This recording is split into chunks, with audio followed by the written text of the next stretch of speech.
Hey everyone, I hope you're having a good day. With The Mandalorian introducing Ahsoka Tano to live action, there are no doubt those who were seeing white lightsaber blades for the first time.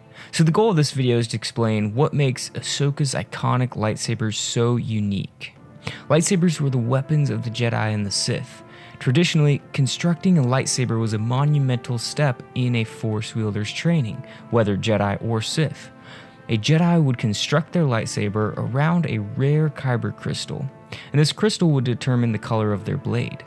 For generations, Jedi padawans would travel to the ancient planet of Ilum, where they would venture into a vast cave of ice to find this crystal.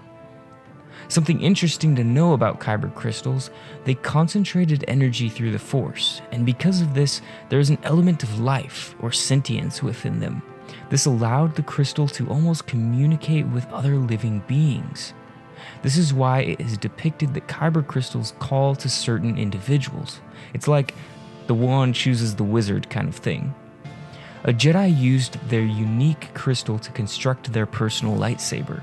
Jedi commonly wielded blue and green lightsabers, but occasionally other colors could be seen, such as purple. The Sith also used Kyber crystals to construct their crimson blades. However, their process included an additional step where they would bleed their crystal.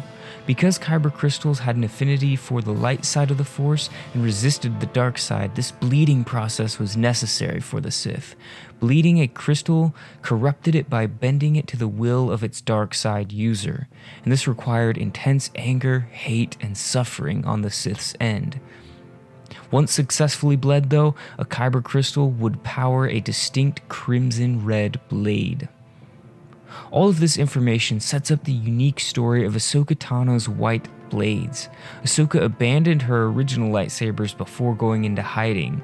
However, she eventually got involved in an uprising against the Empire on Rada. In order to save her friends, she constructed new lightsaber hilts out of scrap parts she had been collecting. But she needed Kyber crystals to power them, so she traveled to the planet Ilum, where the Jedi had previously gone to find their crystals. At this point, the Empire was there and was beginning to mine and dig out the rare Kyber crystals.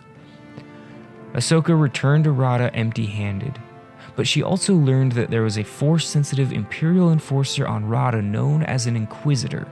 The Inquisitors were not quite Sith, but they wielded red lightsabers of their own. Ahsoka faced the Inquisitor known as the Sixth Brother while she was unarmed. She had felt the crystals in the Inquisitor's double-bladed lightsaber calling to her, so she used the Force to pull the crystals out and to her. This resulted in the lightsaber hilt exploding and killing the Sixth Brother. Ahsoka knew that these crystals had been calling to her and that she was meant to have them, but first they needed to be healed before she could use them. So Ahsoka purified them back to the light side of the Force, and this resulted in the pure white blades that we see in Rebels and The Mandalorian. In addition to the backstory behind these blades, Dave Filoni explained that the white blades reflected Ahsoka's non-affiliation with the Jedi or the Sith at this point. The white blades are really symbolic of Ahsoka's journey. I'm also a huge Lord of the Rings fan, and I think that Ahsoka's character has a lot of intentional similarities to Gandalf the White. Gandalf was a wise and powerful wandering wizard who aided the forces of good in their fight against the evil Sauron. But he was always different from other characters like Aragorn or Frodo. He had a power and a wisdom that seemed to transcend their world. And I think we see this in Ahsoka.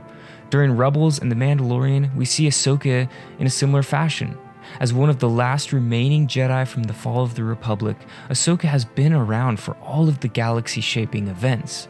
But after her trip to the world between worlds, she becomes a sage-like wanderer who is using her power and wisdom to aid good people against the larger evil in the galaxy. Honestly, I could probably talk about the parallels between Gandalf and Ahsoka forever, so I'll end my ramble here. Ahsoka's white lightsabers were absolutely incredible to see in live action. I hope this quick video helped explain why the blades were white and what makes them so unique. As always, I hope you have a good rest of your day, and I'll catch you in the next video. May the Force be with you.